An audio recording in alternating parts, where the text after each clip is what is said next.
Sa campus na ito, lagi akong nakakasabay ng ingay, ng mga tao, ng mundo, ng expectations. Pero ang pinaka hindi ko napansin ay yung taong matagal na palang nakatingin sa akin.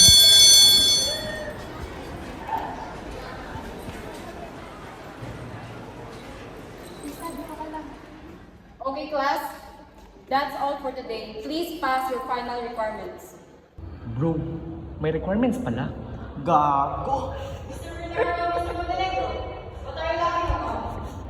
Remember, class, hindi kayo requirements. Final requirements. Isa! Okay ka lang ba?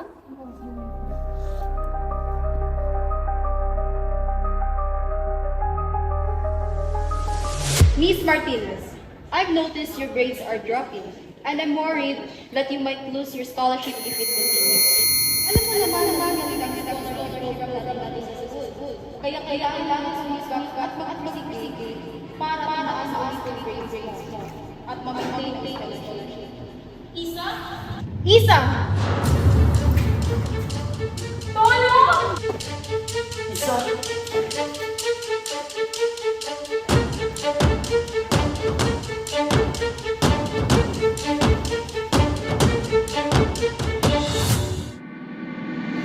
Ano pong nangyari, Doc? Nagkaroon siya ng stress-induced temporary hearing loss. Kailangan niyo muna magpahinga. If di pa bumalik ang hearing niya after 30 days or 2 months, there will be a big chance na magiging permanent ito. Ay, okay po. Sige po, Doc. Thank you po.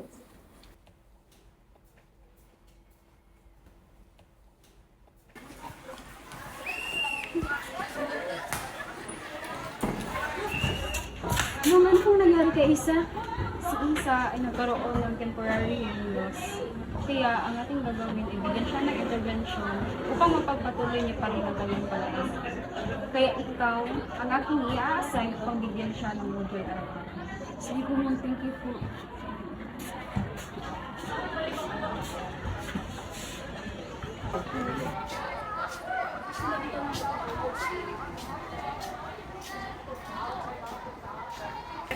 Parang tanga naman to. Please, na po, isa? Oo, kumati ko sa bahay nila. Sabi ni mama ko na lang daw maghanapin sa kanya. Ha? Okay.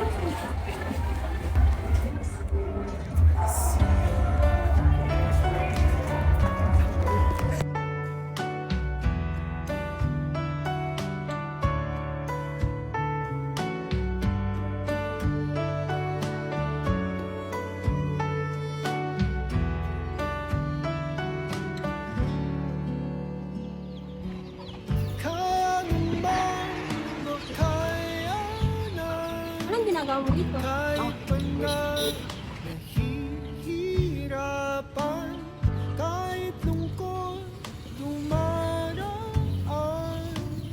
Pag natuyo na ang luha, parang naipan ang iyong kandila. Init ay wala. Hindi ba pangako mo nung una? Tiwala'y iingatan. Baka naman sa susunod na habang buhay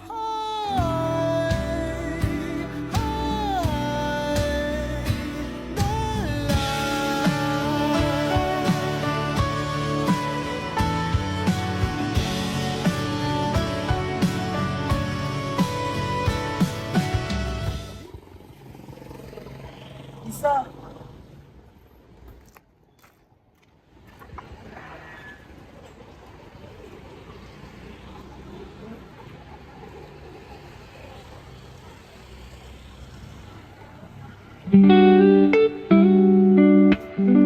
Mag-iisipan mo.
supposed to meet. City on, stay echo on. My thoughts are spinning on and on my head. It seems they lead me back to you. I keep coming back to you. Took a morning ride, found a place up in my mind no one else can see. Maybe it's fate that we lose control. In circles around we go. We become who we ought to know. We just gotta let it go. We just gotta let it go. Sana ay magsama pa kami ng matagal ni Alex. Tuwing kasama ko siya, nakakalimutan ko ang mga problema ko at hindi ko ramdam na may kondisyon ako. Sa kanya ko naramdaman ang kasiyahang hindi ko naranasan sa iba. So I'm coming home to you. You. All I need, the very air I breathe through. Oh, oh, oh, oh, oh.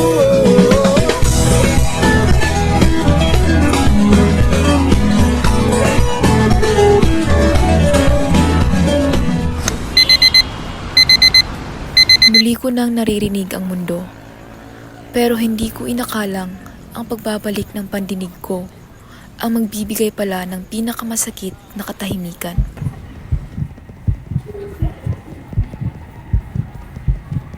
Vince! Vince! Vince! Uy, Isa! Magaling ka na pala. Nasaan si Alex? Di mo pa pala alam na matagal na may sakit si Alex na leukemia.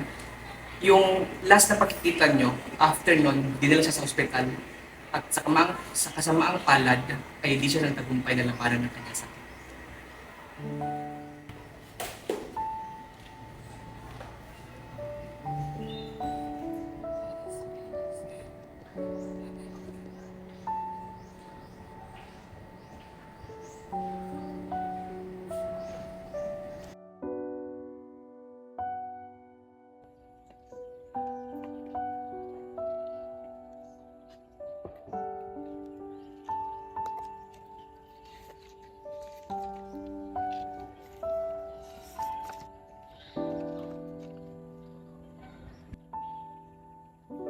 Sana pag nabasa mo ito, nariyan pa rin ako sa tabi mo. Isa, matagal na kitang pinagmamasdan sa campus. Hindi ko na maalala kung kailan nagsimula. Siguro noong unang araw ng pasukan, nang nagkabungguan tayo sa hallway. Doon ako unang na-curious sa'yo at doon ko rin nalaman na magkaklase pala tayo. Gusto sana kitang kausapin noon pa, pero lagi kong iniisip na baka maging sagabal lang ako sa mga pangarap mo. Kaya nanatili akong tahimik, kontento na makita kang dumadaan. Noong araw na nag-collapse ka sa office, ako ang kumarga sa'yo papunta sa ospital. Doon ko rin nalaman ang naging kondisyon mo. Nang sinabi nilang mag-aaral ka muna sa bahay, ako agad ang nag-volunteer para maghatid ng modules mo.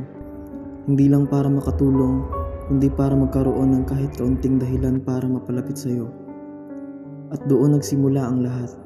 Sa 3 linggo nating magkasama, habang tinutulungan kitang makabawi, mas lalo kong nakikita kung gaano ka katatag, kabait at kaganda bilang tao. At habang lumalapit ako, mas lumalalim ang nararamdaman ko. Pero sa gitna ng lahat ng masasayang sandali, may lihim akong kinikimkim. Isang bagay na hindi ko masabi dahil ayaw kitang dagdagan ng bigat, lalo na sa tanong mo kung kaya mo pa ba. Natakot akong masaktan ka. Natakot akong makita mo akong unti-unting nanghihina. Kung kaya ko lang sana, sinabi ko na ito ng harapan. Sana, marinig mo itong 3 salitang matagal ko nang gustong sabihin. Mahal kita, Isa.